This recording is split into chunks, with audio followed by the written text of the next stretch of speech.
man Marcus Mariota impressed all of us with a memorable NFL debut against Jameis Winston. This week, he will face another Heisman Trophy winner when Johnny Manziel, who stepped in the game for Josh McCown last week and will start for the Browns this weekend.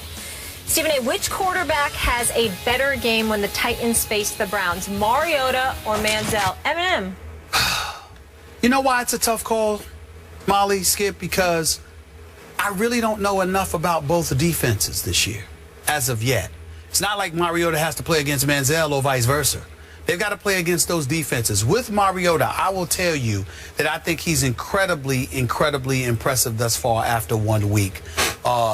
You know, and listening to Brian Billick, former Super Bowl champion coach with the Baltimore Ravens on Mike and Mike, I think it was yesterday or the day before, he was talking about what really surprised him was how Mariota just grasped everything so quickly. You usually don't see a young guy be that proficient in running an offense. Well, I got to give Mariota credit about that because this is a guy that threw about, you know, around 4 or 5 interceptions in this collegiate career, for crying out loud. This dude doesn't turn the ball over much.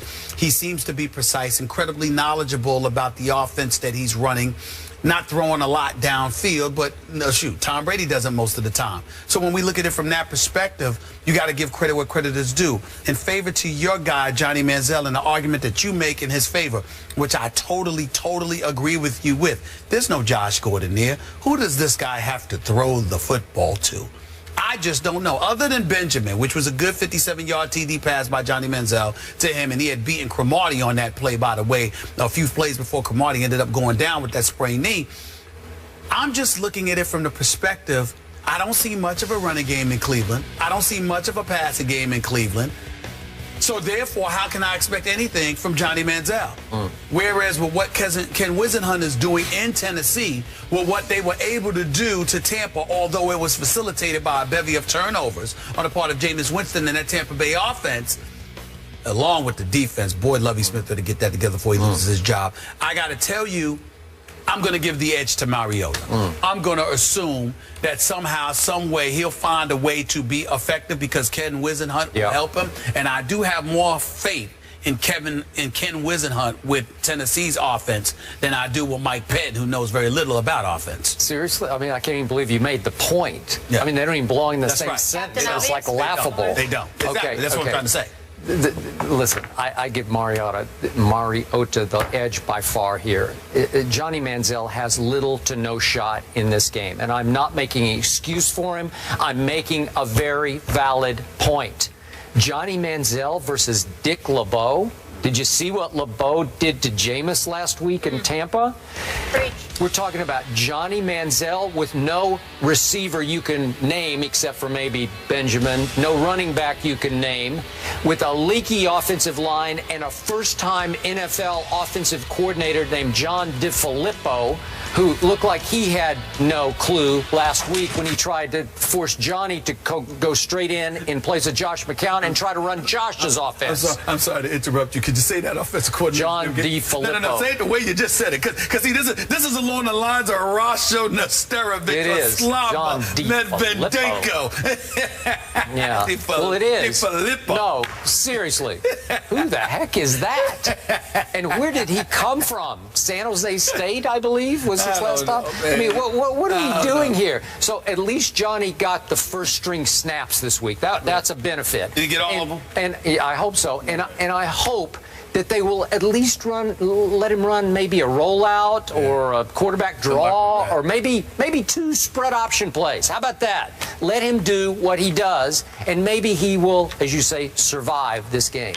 All right, we're going Mariota. Let's see how good he is, if he can go 2 for 2. Jake Cutler in the Bears are home card to the Cardinals. Stephen A's distracting me because we're talking about Cuddy. Will Jay shut up his critics? Oh, he got a nickname now. Yeah, Cuddy. When did he earn a nickname? Marty and Cuddy. When did Jay Cutler earn a nickname? Next. From Get Marty this guy Bennett. out of here. Yeah, come on. Keep up with probably as much as any team in the league.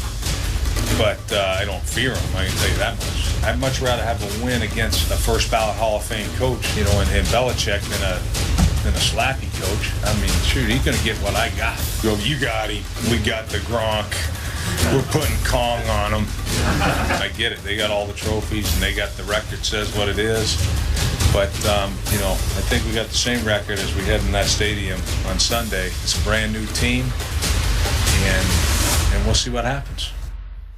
Don't talk about it, be about it. On Sunday, we'll see who can walk the walk, Belichick's Pats or Rex's Bills. Which team has the mental edge heading into Sunday, Mr. Bayless? I believe the New England Patriots won this week psychologically with one line from its head coach, from their head coach. Let's hear it. We've done okay. I think we've done okay against Rex Ryan. That's what Bill Belichick said. And that closed the case and closed the week for me. I like Rex. I love him in his press conferences and his media sessions. Loved having him on a show when we visited up to the training camp. He's the biggest thing in Buffalo since Jim Kelly retired. That place is going crazy over Rex, and it's in large part because of his persona and his showmanship and his mind gamesmanship that he plays with Belichick and Brady. That excites that region. That place will be on fire this Sunday. But I thought that Rex got a little too full of himself this week. And I thought he talked and talked and talked to the point that, and I'm just guessing on this, that Tom Brady will no longer be distracted by the mind gamesmanship that he so brilliantly usually plays. I think Tom Brady will be infuriated by it. And I'm going to say this again. I believe you're going to see Tom Brady once again be on an 07 style mission in which he's going to take Deflategate out on opponent after opponent after opponent. And the one he would like to most take it out on, just because they've had such a rivalry, and if any head coach has, quote unquote, owned Tom Brady, it is definitely Rex the Hex Ryan. But in this case, I think he's going to relish taking it out on Rex's new football team. I'm sure Tom Brady respects the heck out of this defense, and he will take great pleasure in picking it to pieces. And I believe he will. I picked 24-21, and I know that doesn't sound like great conviction, but I think you'll walk away from this game saying, you know what? They walked in with the psychological edge, and they proved once again they're just a little better than even these Buffalo Bills. And I've got the Bills as a wild card team. That's not going to change off this game. But I think edge going in, Brady, Belichick. The Killer Bees advantage. Let's take a moment in all seriousness to dissect and highlight Rex Ryan. The last couple of years in New York, Rex Ryan's act came across as a bit buffoonish. I'm never calling him the man that, because you certainly don't want to get caught up in characterizing individuals in a derogatory fashion. And I'm certainly not doing that with Rex Ryan. I'm talking about his act. Yeah. Not talking about him, the man. But even though his act came across as a bit buffoonish, it was first validated by him talking the talk and delivering the Jets to 2 consecutive AFC Championship games. Yep. Now let's fast forward to Buffalo.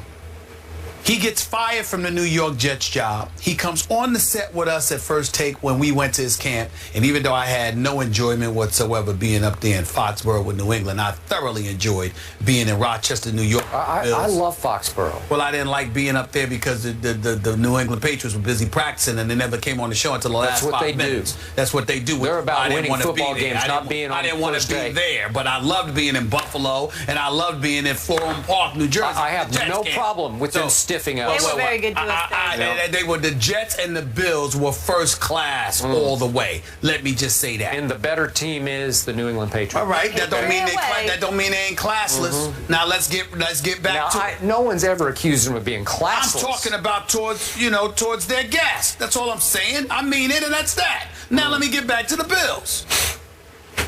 Rex Ryan is talking, but damn did they back it up opening day. They ran the Indianapolis Colts out the stadium. And all I'm saying to you, Skip, is this. Let's give the man credit. Because you have called him maybe the most brilliant defensive mind in all of football. Not maybe. Okay, not maybe. Yeah. you're going up against a guy in Bill Belichick who at one time was considered a genius. But when he goes up against Rex, you say Rex doesn't give him anything because Rex doesn't have to take a back step towards him as it pertains to defense. All I'm saying is that Rex Ryan has earned the right from a defensive standpoint, particularly when you see the defensive personnel that he has at his disposal with this Bills team. Rex Ryan deserves the right for us to step back and say, let's see. Yeah. Because that's where I'm at. Because it's not just Rex Ryan talking with no personnel to work with. Now, when he told me the Jets were going to win, you know, because they were going to score points, and I'm looking at Geno Smith as your quarterback and Eric Decker as your number one wide receiving offensive option, I knew that was a joke. But when you tell me we've got some studs because you went out and got LaShawn McCoy, because Sammy Watkins is your wide receiver, okay, because Tyrod Taylor is somebody that can make things happen. And then I look at this defense with Hughes, with Kyle and Mario Williams and these boys, and Marcel Darius coming back. I'm like, whoa, and Gilmore and those guys. I'm like, okay, these brothers can get at you. And that's all I'm saying. Tom Brady may very well be great, but he might need to be great in order to get out of there alive on Sunday afternoon, figuratively speaking. I think he'll be okay. I think he'll, all right, he'll survive. I'm just saying. I'm just saying. I ain't mean it literally. I'm just talking in football vernacular. No, I got I'm saying, look, man, these guys are coming. And we know that Rex has brought the house when he hasn't had personnel like this. He had a strong secondary in New York.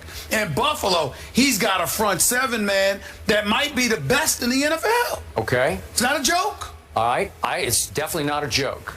Now, back to psychological edge. Now we're being told that the Buffalo Bills official pro shop is selling little air pumps used to inflate or deflate footballs, selling them to the fans, maybe to take to the stadium. So we're being told. Not a big deal, but I'm telling you it's going to be a deal. I will admit to you.